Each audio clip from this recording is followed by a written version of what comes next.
सल्लु अलल हबीब सल्लल्लाहु ताला अला मुहम्मद सल्लल्लाहु ताला अलैहि वसल्लम। अॼु असां सिपारे 3 सूरे बकरा जे 36 रुकू जो तर्जुमो ॿुधंदासीं। बिस्मिल्लाहिर रहमानिर रहीम। उन्हनि जो मिसाल जेकी पंहिंजो माल अल्लाह जी वाट में ख़र्च कंदा आहिनि, उन दाणे वांगुरु जंहिं ॼमाया 7 संग, हर संग में 100 दाणा। अल्लाह उन खां बि ज़्यादा वधाए थो जंहिं लाइ घुरे, ऐं अल्लाह वुसअत वारो इल्म वारो आहे। जेकी माण्हू पंहिंजो माल अल्लाह जी वाट में ख़र्च कंदा आहिनि, पोइ ॾिने पुठियां न थोरो ॼाणाइनि ऐं न तकलीफ़ ॾियनि, उन्हनि जो उजूरो संदन रब वटि आहे, ऐं उन्हनि खे न त को डपु हुजे न को ग़म।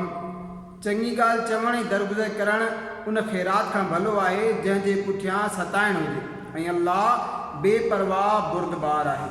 हे ईमान वारो, पंहिंजा सदका यानी ख़ैरात ज़ाया न करियो थोरो ॼाणाए ऐं तकलीफ़ ॾेई, उन्हीअ वांगुरु जो पंहिंजो माल माण्हुनि जे ॾेखारण लाइ ख़र्च करे ऐं अल्लाह ऐं क़यामत ते ईमान न आणे, त उन जो मिसाल ईअं आहे जीअं हिकु टकरी जो उन ते मिटी आहे, उन ते ज़ोर सां पाणी पियो जंहिं उनखे साफ़ पथर करे छॾियो।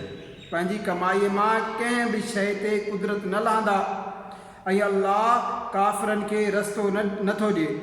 ऐं उनजो मिसाल जेकी पंहिंजो माल अल्लाह जी रिज़ा तलबी में ख़र्च कंदा आहिनि ऐं पंहिंजी दिलि साबित रखण वास्ते, उन बाग़ वांगुरु आहे जेको मथां ई ते हुजे, उन ते ज़ोर जो पाणी पियो त ॿीणो मेवो आंदाई, पोइ जे ज़ोर जी बारिश उनखे न पहुचे त पोइ माट काफ़ी आहे।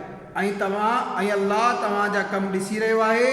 छा तव्हां मां को हिन खे पसंदि कंदो जो वटसि हिकु बाग़ हुजे खजनि ऐं अंगूरनि जो, जंहिंजे हेठां नदियूं आहिनि, उन जे वास्ते उन में हर क़िस्म जा मेवा हुजनि ऐं खेसि पोढ़ाइप रसी हुजे, ऐं संदसि औलाद ज़ईफ़ आहे, सो उन ते आयो हिकु वाचूड़ो जंहिंमें बाह आहे, तंहिं करे सड़ी वियो।